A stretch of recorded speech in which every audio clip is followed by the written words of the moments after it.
ಪಂಚಾಯಿತಿ ವಿಶೇಷ ಕಾರ್ಯಕ್ರಮಕ್ಕೆ ಸ್ವಾಗತ. ನಾನು ಹರಿಪ್ರಸಾದ್.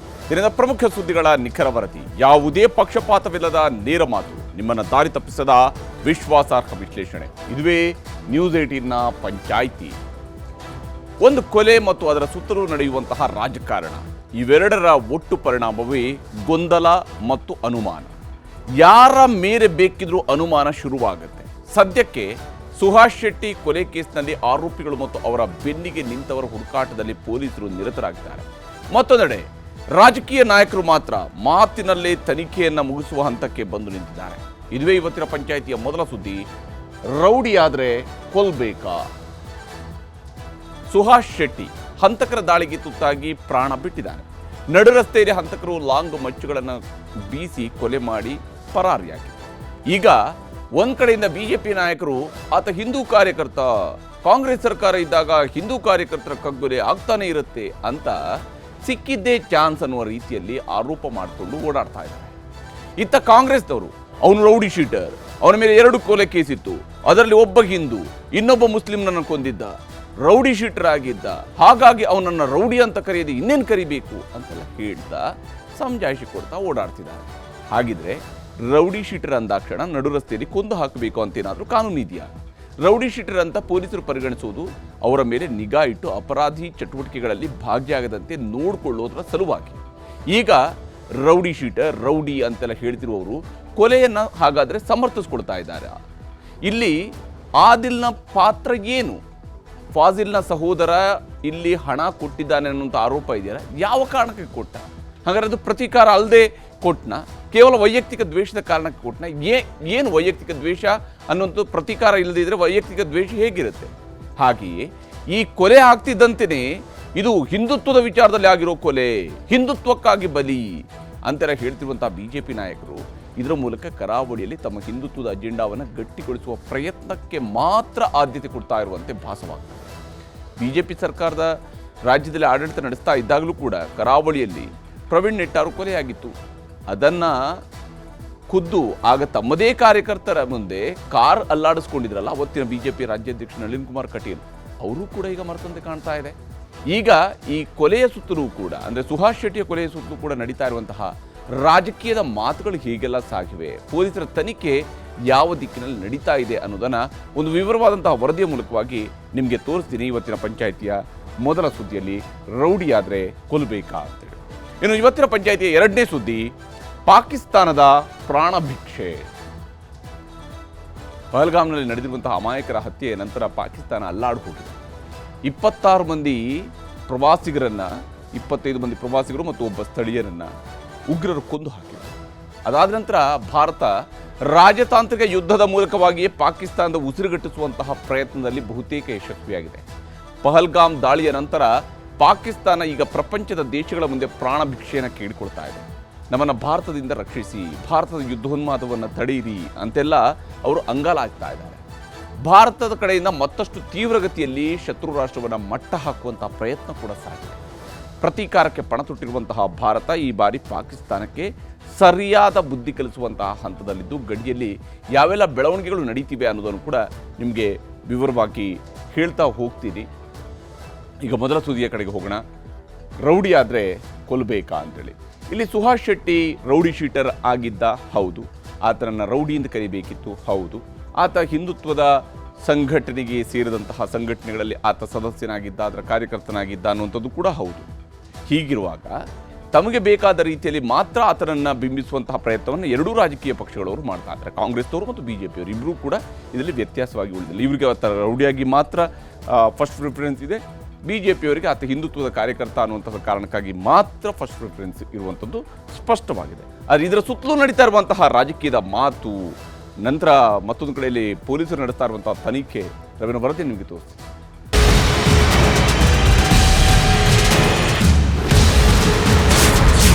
ಸುಹಾಸ್ ಶೆಟ್ಟಿ ಹತ್ಯೆಗೆ ದಿನಕ್ಕೊಂದು ಟ್ವಿಸ್ಟ್. ಹತ್ಯೆಯ ಸ್ಕೆಚ್ ಹಾಕಲೆಂದೇ ಮಾಡಿದ್ರ ಪಾರ್ಟಿ. ಸುಹಾಸ್ ಶೆಟ್ಟಿ ಹೆಣ ಉರುಳಿ 5 ದಿನವೇ ಕಳೆದೋಯ್ತು. ಆದರೂ ಕೊಲೆ ಹಿಂದಿನ ಕಾಣದ ಕೈಗಳ ಬಗ್ಗೆ ದಿನಕ್ಕೊಂದರಂತೆ ಹೊಸ ಕಥೆಗಳು ಹುಟ್ಕೊಳ್ತಾನೆ ಇವೆ. ಸುಹಾಸ್ ಶೆಟ್ಟಿಯದ್ದು ಅಚಾನಕ್ಕಾದ ಕೊಲೆಯಲ್ಲ, ಅದೊಂದು ಪಕ್ಕಾ ಪ್ರೀಪ್ಲಾನ್ಡ್ ಮರ್ಡರ್. ಇದಕ್ಕೆ ಸಾಕ್ಷಿ ಎನ್ನುವಂತೆ 10 ಮಾಹಿತಿಗಳು ಹೊರಬೀಳುತ್ತಿವೆ. ಸುಹಾಸ್ ಶೆಟ್ಟಿ ಹತ್ಯೆಗೂ ಮುನ್ನ ಹಂತಕರೆಲ್ಲ ಸೇರ್ಕೊಂಡು ಭರ್ಜರಿ ಪಾರ್ಟಿ ಮಾಡಿದ್ದ ಫೋಟೋ ವೈರಲ್ ಆಗಿದೆ. ಕಗ್ಗತ್ತಲ ರಾತ್ರಿಯಲ್ಲಿ ನಶೆ ಏರಿಸುತ್ತಾ ಮಜಾ ಮಾಡುತ್ತಿದ್ದವರು ಅಂದೇ ಸುಹಾಸ್ ಶೆಟ್ಟಿ ಹತ್ಯೆಗೆ ಸ್ಕೆಚ್ ಹಾಕಿದ್ರಾ ಅನ್ನೋ ಅನುಮಾನ ಎದ್ದಿದೆ. ಏಪ್ರಿಲ್ 2ನೇ ತಾರೀಕಿನಂದು ಹಂತಕ ಪಡೆ ಚಿಕ್ಕಮಗಳೂರಿನ ಕಳಸಾ ಬಳಿಯ ರೆಸಾರ್ಟ್ನಲ್ಲಿ ಭರ್ಜರಿ ಪಾರ್ಟಿ ಮಾಡಿತ್ತು. ಇದಕ್ಕೂ ಮೊದಲೇ ಸುಹಾಸ್ ಹತ್ಯೆಗೆ ಫಾಜಿಲ್ ಸಹೋದರ ಆದಿಲ್ 3 ಲಕ್ಷ ಹಣ ಕೊಟ್ಟಿದ್ದ. ಇದೇ ಹಣದಲ್ಲೇ ಪಾರ್ಟಿ ಮಾಡಿದ್ರಾ ಅನ್ನೋ ಅನುಮಾನವಿದೆ.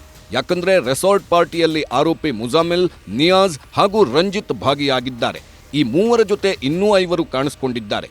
ಇದೇ ಪಾರ್ಟಿ ಮೂಲಕವೇ ರಂಜಿತ್ ಮತ್ತು ಮುಜಾಮಿಲ್ ನಡುವೆ ಪರಿಚಯವಾಗಿದ್ದು, ಹೀಗಾಗಿ ಅಂದೇ ಸುಹಾಸ್ ಶೆಟ್ಟಿ ಹತ್ಯೆಗೆ ಸ್ಕೆಚ್ ಹಾಕಿದ್ರಾ ಅನ್ನೋ ಅನುಮಾನ ಕಾಡುವುದಕ್ಕೆ ಶುರುವಾಗಿದೆ. ಈ ಮಧ್ಯೆ ಹಿಂದೂ ಸಂಘಟನೆಯ ಕಾರ್ಯಕರ್ತ ಸುಹಾಸ್ ಶೆಟ್ಟಿ ಹತ್ಯೆಗೆ ವಿದೇಶದಿಂದ ಹಣ ಬಂದಿತ್ತಾ ಅನ್ನೋ ಶಂಕೆಯೂ ಕಾಡುತ್ತಿದೆ.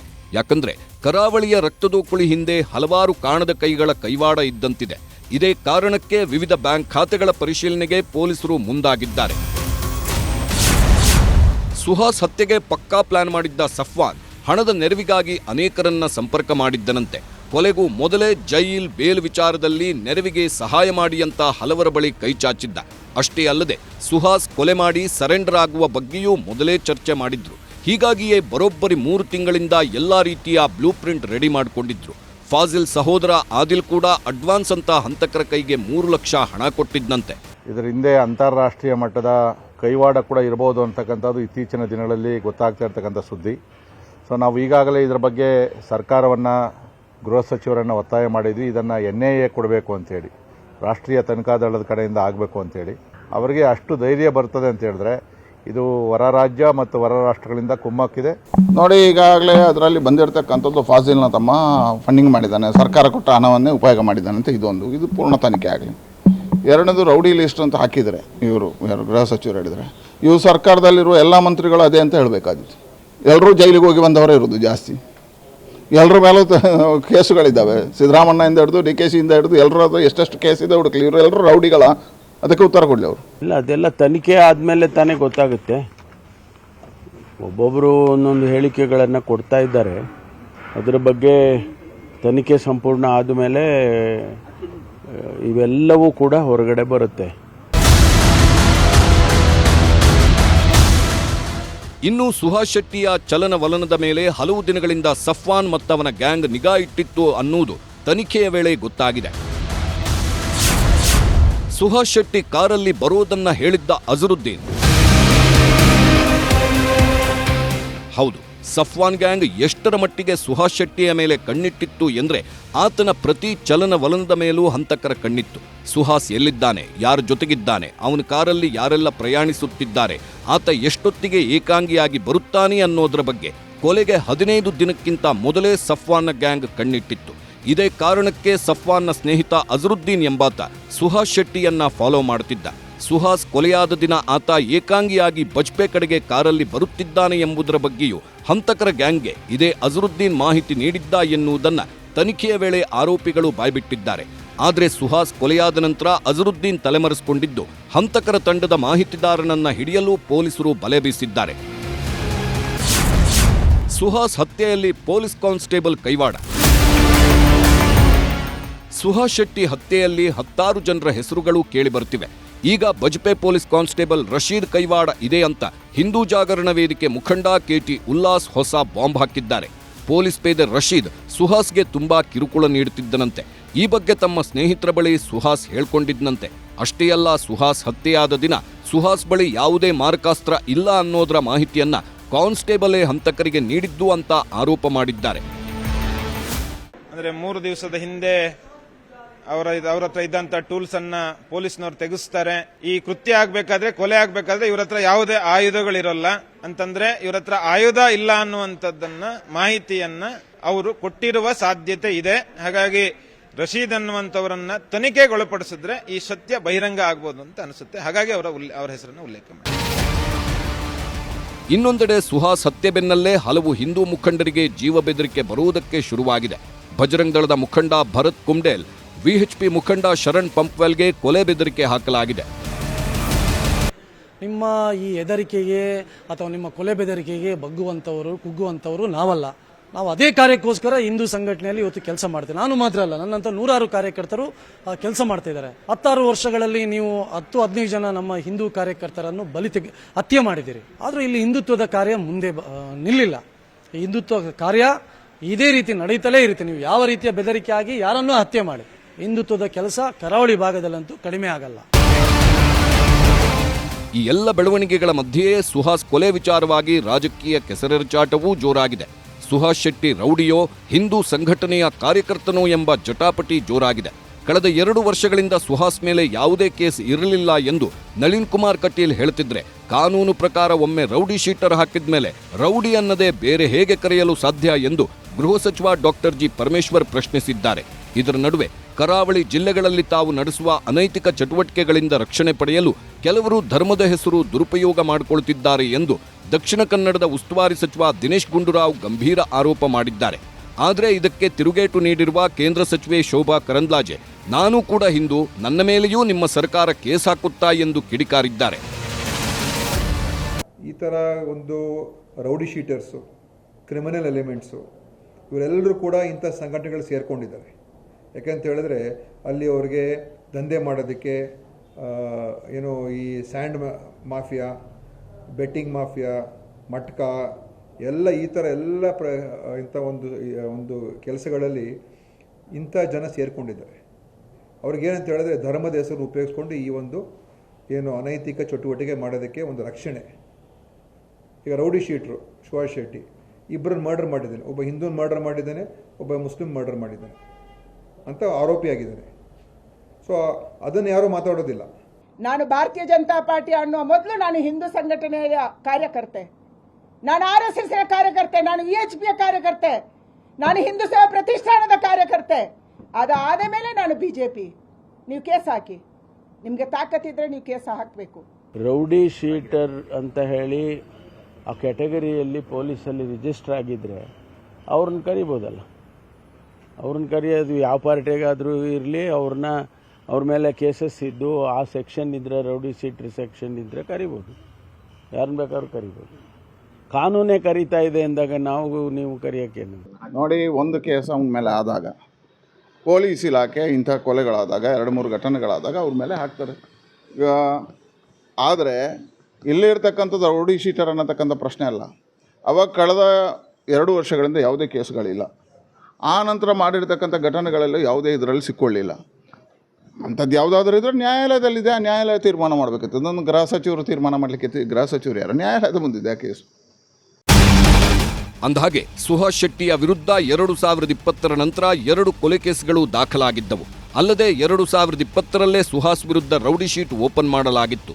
ಸುಹಾಸ್ ವಿರುದ್ಧ ಅದಕ್ಕೂ ಮುಂಚಿತವಾಗಿ ದಾಖಲಾಗಿದ್ದ 3 ಪ್ರಕರಣಗಳಲ್ಲಿ ಆರೋಪದಿಂದ ಖುಲಾಸೆಯಾಗಿದ್ದು, 2 ಕೊಲೆ ಪ್ರಕರಣಗಳಲ್ಲಿ ಆರೋಪಿಯಾಗಿದ್ದ ಎನ್ನುವುದನ್ನ ಪೊಲೀಸರು ಖಚಿತಪಡಿಸಿದ್ದಾರೆ. ಮೇ 8ರವರೆಗೂ ಹಂತಕರು ಖಾಕಿ ಕಸ್ಟಡಿಗೆ.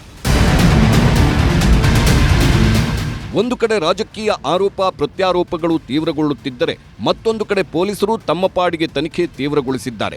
ಸುಹಾಸ್ ಶೆಟ್ಟಿ ಹತ್ಯೆ ಪ್ರಕರಣದಲ್ಲಿ ಈಗಾಗಲೇ ಬಂಧಿತರಾಗಿರುವ 8 ಆರೋಪಿಗಳನ್ನು ಪೊಲೀಸರು ಕಸ್ಟಡಿಗೆ ಪಡೆದಿದ್ದಾರೆ. ಮೇ 9ರವರೆಗೆ ಆರೋಪಿಗಳನ್ನ ನ್ಯಾಯಾಲಯ ಪೊಲೀಸರ ಕಸ್ಟಡಿಗೆ ನೀಡಿದ್ದು, ಹತ್ಯೆ ನಡೆದ ಸ್ಥಳಕ್ಕೆ ಆರೋಪಿಗಳನ್ನ ಕರೆದೊಯ್ದು ಸ್ಥಳ ಮಹಜರು ನಡೆಸಲಾಗಿದೆ.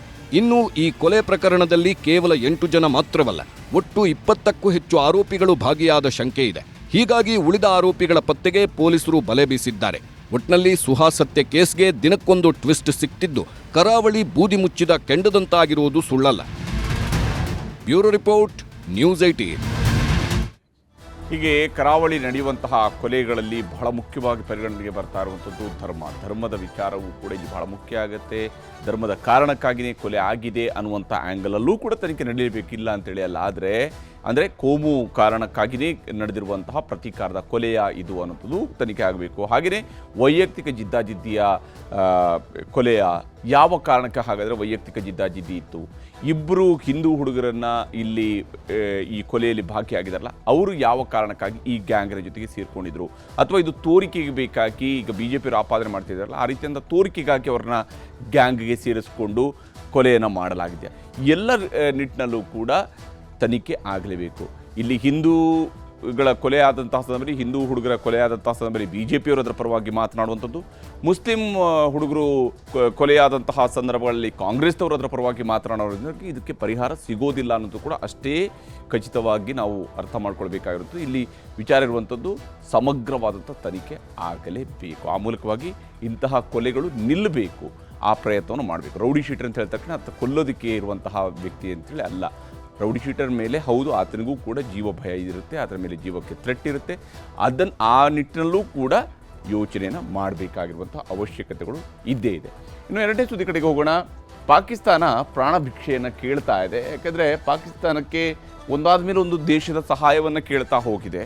ತನ್ನ ಮಿತ್ರ ರಾಷ್ಟ್ರಗಳು ಅಂತೇಳಿ ಅದು ಈ ಹಿಂದಿನಿಂದ ಏನು ಪರಿಗಣಿಸ್ಕೊಂಡಿತ್ತು, ಅಥವಾ ತಾನು ಯಾರ ಸೇವೆಯನ್ನು ಮಾಡಿದ್ದೀನಿ ಅಂತ ಕೂಡ ಅದು ಇದುವರೆಗೆ ಹೇಳ್ಕೊಂಡಿತ್ತು, ಅವರ ಹತ್ರ ಕೂಡ ಹೋಗಿ ಕೇಳ್ಕೊಂಡಿದೆ. ಆದರೆ ಸದ್ಯಕ್ಕೆ ಪಾಕಿಸ್ತಾನದ ಸಹಾಯಕ್ಕೆ ಬರುವಂಥವರು ಯಾರೂ ಕೂಡ ಇಲ್ಲ ಅನ್ನೋದು ಜಾಗತಿಕವಾಗಿ ಸ್ಪಷ್ಟವಾಗ್ತಿದೆ. ಯಾಕೆಂದರೆ ಪಾಕಿಸ್ತಾನ ಮಾಡ್ತಾ ಇರುವಂತಹ ಪಾಪಿ ಕೃತ್ಯಗಳಿದಾವಲ್ಲ, ವಿಶೇಷವಾಗಿ ಈ ರೀತಿಯಂಥ ಉಗ್ರ ಚಟುವಟಿಕೆಗಳಿದಾವಲ್ಲ, ಈ ಕಾರಣಕ್ಕಾಗಿ ಪಾಕಿಸ್ತಾನದ ಸಹಾಯಕ್ಕೆ ಯಾರೂ ಬರ್ತಾ ಇಲ್ಲ ಅನ್ನೋದು ಮತ್ತೆ ಖಾತ್ರಿ ಆಗ್ತಾ ಇದೆ. ಪಾಕಿಸ್ತಾನವನ್ನು ಬಗ್ಗು ಬಡಿಯೋದಕ್ಕೆ ಸಭೆಗಳನ್ನು ನಡೆಸಲಾಗ್ತಾ ಇದೆ. ಭಾರತದಲ್ಲಿ ಒಂದಾದ ಮೇಲೊಂದು ಸಭೆಗಳು ದೆಹಲಿಯಲ್ಲಿ ನಡೀತಾ ಇದ್ದಾವೆ. ದೆಹಲಿಯಲ್ಲಿ ಪ್ರಧಾನಮಂತ್ರಿಯವರ ಕಚೇರಿಯಲ್ಲಿ ಮೋದಿಯವರ ನೇತೃತ್ವದಲ್ಲಿ ಇವತ್ತು ಕೂಡ ಸಭೆ ನಡೆದಿದೆ. ಬಹಳ ಮುಖ್ಯವಾಗಿ ಇವತ್ತು ನಡೆದಂತಹ ಸಭೆಯಲ್ಲಿ ರಕ್ಷಣಾ ಕಾರ್ಯದರ್ಶಿ ಜೊತೆಗೆ ಸಭೆಯನ್ನು ಮಾಡಲಾಗಿದೆ. ರಕ್ಷಣಾ ವಿಚಾರಗಳಿಗೆ ಸಂಬಂಧಪಟ್ಟಂತಹ ಅಂಶಗಳ ಬಗ್ಗೆ ಚರ್ಚಿಸಲಾಗಿದೆ. ಅಂದರೆ ಭಾರತದ ಯಾವ ಸ್ವರೂಪದಲ್ಲಿ ಉಗ್ರರಿಗೆ ಪಾಠ ಕಲಿಸಬೇಕು ಅನ್ನುವಂತಹ ನಿಟ್ಟಿನಲ್ಲಿ ಮೋದಿ, ಅಮಿತ್ ಶಾ ಹಾಗೆಯೇ ರಾಜನಾಥ್ ಸಿಂಗ್ ಎಲ್ಲರೂ ಕೂಡ ಬಹಳ ಖಡಕ್ಕಾದಂತಹ ಮಾತುಗಳನ್ನು ಹೇಳ್ತಾ ಇದ್ದಾರೆ. ಇನ್ನು ಪಹಲ್ಗಾಮ್ ಸಂತ್ರಸ್ತರಿಗೆ ನ್ಯಾಯ ಕೊಡಿಸುವಂತಹ ಸಂಕಲ್ಪವಾಗಿಯೂ ಕೂಡ ಸಭೆಗಳನ್ನು ನಡೆಸಲಾಗ್ತಾ ಇದೆ. ಪಹಲ್ಗಾಮ್ ಸಂತ್ರಸ್ತರಿಗೆ ನ್ಯಾಯ ಕೊಡಿಸಲೇಬೇಕು ಅನ್ನುವಂಥದ್ದು ನಿಟ್ಟಿನಲ್ಲಿ ಭಾರತ ಸರ್ಕಾರ ಕಾರ್ಯೋನ್ಮುಖವಾಗಿರುವಂಥದ್ದು. ಈ ಸಂದರ್ಭದಲ್ಲಿನೇ ಬಹಳ ಮುಖ್ಯವಾಗಿ ಕೆಲವೊಂದು ಅಂಶವನ್ನು ನಾವಿಲ್ಲಿ ಗಮನಿಸಬೇಕು. ವಿಶ್ವದ ಎದುರು ಪಾಕಿಸ್ತಾನ ಏಕಾಂಗಿ ಆಗ್ತಾ ಇದೆ. ಮೇ 1, 2025 ಅಮೆರಿಕದ ಮುಂದೆ ಅಳಲನ್ನು ತೋಡ್ಕೊಂಡಿತ್ತು ಪಾಕಿಸ್ತಾನ. ಅಮೆರಿಕ ಅಧ್ಯಕ್ಷ ಟ್ರಂಪ್ ಎದುರು ತಲೆ ತಗ್ಗಿಸಿತ್ತು ಪಾಕಿಸ್ತಾನ. ಅದು ಕೇಳ್ಕೊಂಡಿತ್ತು ಪಾಕಿಸ್ತಾನ, ನಮಗೆ ಸಹಾಯ ಮಾಡಿ, ಭಾರತ ಪಾಕ್ ಉದ್ವಿಗ್ನತೆ ಬಗೆಹರಿಸಿ ಅಂತ ತನ್ನ ಗೋಳಾಟವನ್ನು ತೋಡ್ಕೊಂಡಿತ್ತು. ಯಾಕೆಂದರೆ ಈ ಕೆಲಸವನ್ನು ಶಹಬಾಜ್ ಶರೀಫ್ ಮಾಡ್ಕೊಂಡಿದ್ದಾರೆ. ಟ್ರಂಪ್ ಮುಂದೆ ಹೇಳಿದ್ದಾರೆ ಇಂಥದ್ದೊಂದು ಪ್ರಯತ್ನ ನಡೀತಾ ಇದೆ ಅಂತ ಹೇಳಿಕೊಂಡು ಭಾರತದ ಕಡೆಯಿಂದ ನಮಗೆ ಈಗ ಭಯ ಇದೆ ಅಂತ ಹೇಳಿ. ಪಾಕ್ ರಾಯಭಾರಿ ರಿಜ್ವಾನ್ ಸಯೀದ್ ಶೇಖ್ ಅರ್ಜಿಯನ್ನು ಕೂಡ ಹಾಕಿದ್ರು ಅಮೆರಿಕದ ಮುಂದೆ. ಮೋದಿಗೆ ಬುದ್ಧಿ ಹೇಳೋದಕ್ಕೆ ಟ್ರಂಪ್ ಎದುರು ಕೈಕಟ್ಟಿ ಮನವಿಯನ್ನು ಕೂಡ ಮಾಡಿಕೊಂಡಿತ್ತು ಪಾಕಿಸ್ತಾನ. ಆದರೆ ಟ್ರಂಪ್ ಸರ್ಕಾರ ಈ ವಿಚಾರದಲ್ಲಿ ಪಾಕಿಸ್ತಾನಕ್ಕೆ ಛೀಮಾರಿ ಹಾಕಿದೆ. ಭಾರತ ಪರ ನಿಲ್ತೀವಿ ಮತ್ತು ಈ ವಿಚಾರದಲ್ಲಿ ಉಗ್ರಗಾಮಿ ಚಟುವಟಿಕೆಗಳ ವಿರುದ್ಧ ನಮ್ಮ ಸಮರ ಇರುತ್ತೆ ಅನ್ನುವಂಥದ್ದನ್ನು ಪಾಕಿಸ್ತಾನಕ್ಕೆ ಅತ್ಯಂತ ಸ್ಪಷ್ಟ ಮಾತುಗಳಲ್ಲಿ ಹೇಳಿತ್ತು. ಇದಾದ ನಂತರ ಗಲ್ಫ್ ದೇಶಗಳ ಎದುರು ಕೂಡ ಗೋಳಾಟವನ್ನು ತೋಡ್ಕೊಂಡಿದೆ ಪಾಕಿಸ್ತಾನ. ಮೇ 2ನೇ ತಾರೀಕಿನಂದು ಯಾವಾಗ ಅಮೆರಿಕ ಕೈ ಬಿಡ್ತೋ ಅದಕ್ಕೆ ನಂತರ ನೆನಪಾಗಿರುವಂಥದ್ದು ಇಸ್ಲಾಮಿಕ್ ರಾಷ್ಟ್ರಗಳು, ಗಲ್ಫ್ ದೇಶಗಳು. ಆದರೆ ಭಾರತ ಜೊತೆಗಿನ ವ್ಯಾಪಾರ ಸ್ನೇಹವನ್ನು ಕಳೆದುಕೊಳ್ಳೋದಿಲ್ಲ ಅನ್ನುವಂತಹ ನಿಟ್ಟಿನಲ್ಲಿ ಈ ಗಲ್ಫ್ ರಾಷ್ಟ್ರಗಳು ಕೂಡ ಸ್ಪಷ್ಟವಾಗಿ ಹೇಳಿರುವಂಥದ್ದು. ಭಾರತದ ವಿರುದ್ಧವಾಗಿ ನಾವು ನಿರ್ಧಾರವನ್ನು ಘೋಷಿಸುವುದಿಲ್ಲ ಅಥವಾ ಕೇವಲ ಇಸ್ಲಾಮಿಕ್ ಅನ್ನುವಂತಹ ಕಾರಣಕ್ಕಾಗಿ ಮಾತ್ರ ಪಾಕಿಸ್ತಾನದ ಬೆಂಬಲಕ್ಕೆ ನಿಲ್ಲೋದಿಲ್ಲ.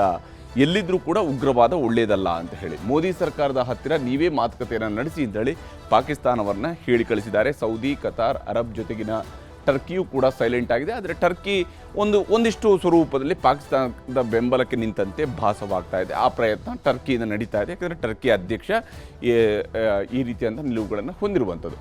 ಇನ್ನು ರಷ್ಯಾ ಎದುರು ಮೇ 4ರಂದು ರಷ್ಯಾದ ಎದುರು ಕೂಡ ರೋದನೆಯನ್ನು ತೋಡ್ಕೊಂಡಿದೆ ಪಾಕಿಸ್ತಾನ. ನಮಗೆ ಸಹಾಯ ಮಾಡಿ ಅಂತೇಳಿ 1966 ತಾಷ್ಕೆಂಟ್ ಮಾತುಕತೆಯ ರೀತಿಯಲ್ಲಿ ಪಾಕಿಸ್ತಾನಕ್ಕೆ ನೆರವಾಗಬೇಕು ಅನ್ನುವಂತಹ ವಿನಂತಿಯನ್ನು ಪಾಕಿಸ್ತಾನ ಮಾಡಿಕೊಂಡಿದೆ ರಷ್ಯಾದ ಮುಂದೆ. ರಷ್ಯಾ ಅಧ್ಯಕ್ಷ ವ್ಲಾದಿಮಿರ್ ಪುಟಿನ್ಗೆ ಪಾಕ್ ಇಂಥದ್ದೊಂದು ಅರ್ಜಿಯನ್ನು ಕಳಿಸಿದೆ, ನಮ್ಮ ಸಹಾಯಕ್ಕೆ ಬನ್ನಿ, ಭಾರತಕ್ಕೆ ಸ್ವಂತ ನಿರ್ಧಾರ ತೆಗೆದುಕೊಳ್ಳುವಂತಹ ಶಕ್ತಿ ಇದೆ ಅನ್ನುವಂತಹ ಮಾತುಗಳನ್ನು ಸ್ಪಷ್ಟವಾಗಿ ರಷ್ಯಾ ಕೂಡ ತಿಳಿಸಿದೆ.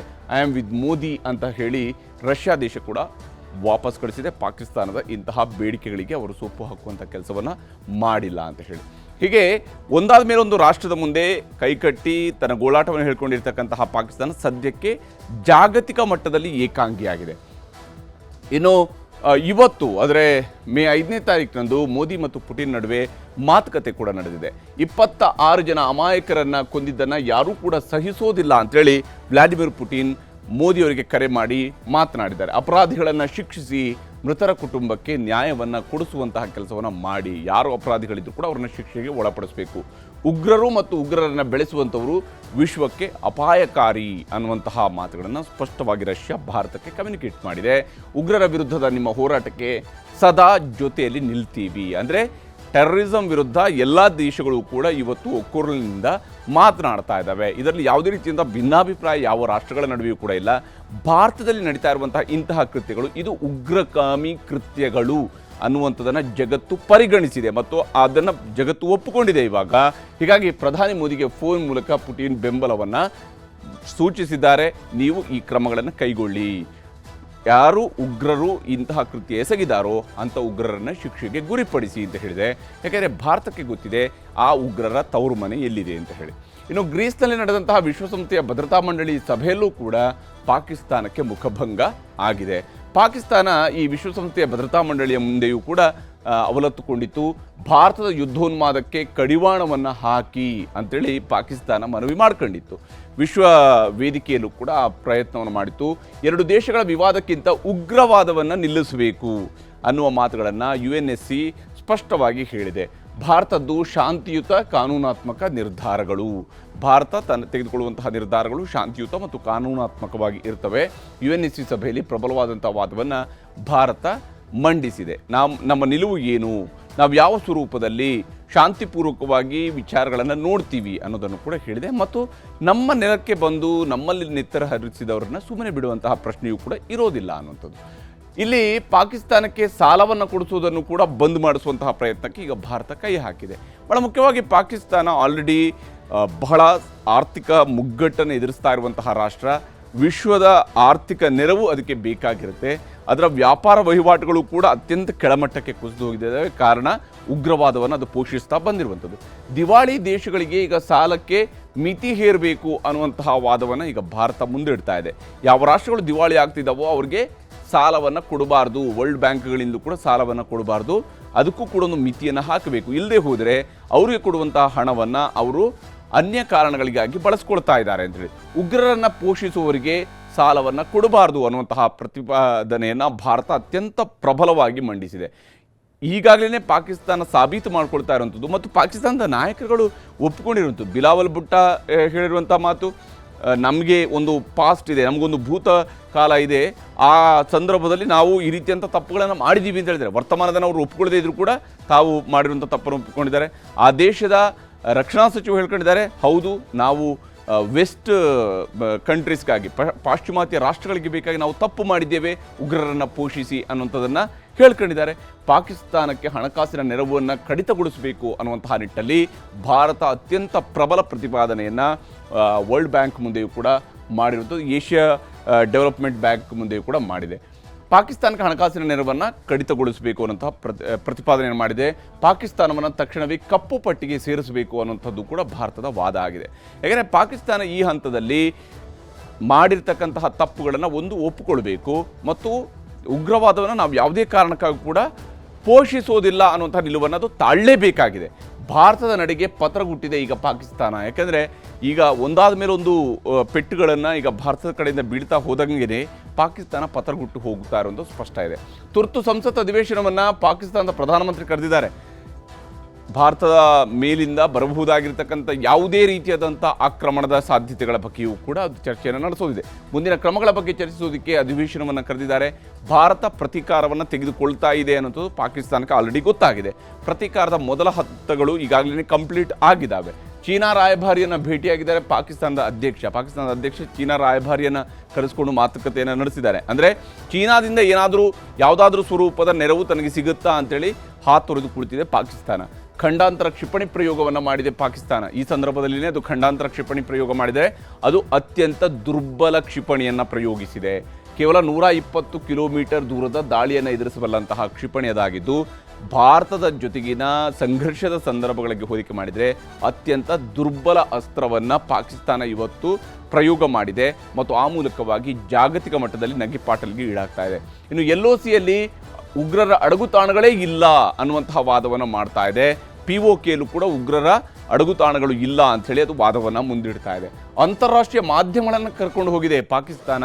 ಆ ಮೂಲಕ ತಾನು ಭಾಳ ದೊಡ್ಡದಾದಂತಹ ಅಭಿವೃದ್ಧಿ ಕೆಲಸಗಳನ್ನು ಮಾಡ್ತಿದ್ದೇನೋ ಅನ್ನುವಂಥ ರೀತಿಯಲ್ಲಿ ಬಿಂಬಿಸಿಕೊಳ್ಳುವಂಥ ಪ್ರಯತ್ನವನ್ನು ಮಾಡ್ತಾ ಇದೆ. ಆದರೆ ಪಾಕಿಸ್ತಾನ ಮಾಡಿರುವ ಅಷ್ಟೂ ತಪ್ಪುಗಳ ಅರಿವು ಭಾರತಕ್ಕೆ ಇರೋದ್ರಿಂದಾಗಿಯೇ ಭಾರತ ಈ ಬಾರಿ ಪಾಕಿಸ್ತಾನವನ್ನು ಮಟ್ಟ ಹಾಕೋದಕ್ಕೆ ಬೇಕಂತ ಎಲ್ಲ ಪ್ರಯತ್ನಗಳನ್ನು ಜಾಗತಿಕ ಮಟ್ಟದಲ್ಲಿ ಮತ್ತು ಆಂತರಿಕವಾಗಿಯೂ ಕೂಡ ಆ ಪ್ರಯತ್ನವನ್ನು ನಡೆಸ್ತಾ ಇರುವಂಥದ್ದು. ಹೀಗಾಗಿ ಪಾಕಿಸ್ತಾನದ ಪ್ರಾಣಭಿಕ್ಷೆ ಕೇಳ್ತಾ ಇದೆ. ಏನಾಗುತ್ತೆ ನೋಡಬೇಕು. ಇದಾಗಿತ್ತು ಇವತ್ತಿನ ಪಂಚಾಯಿತಿ. ನಮಸ್ಕಾರ.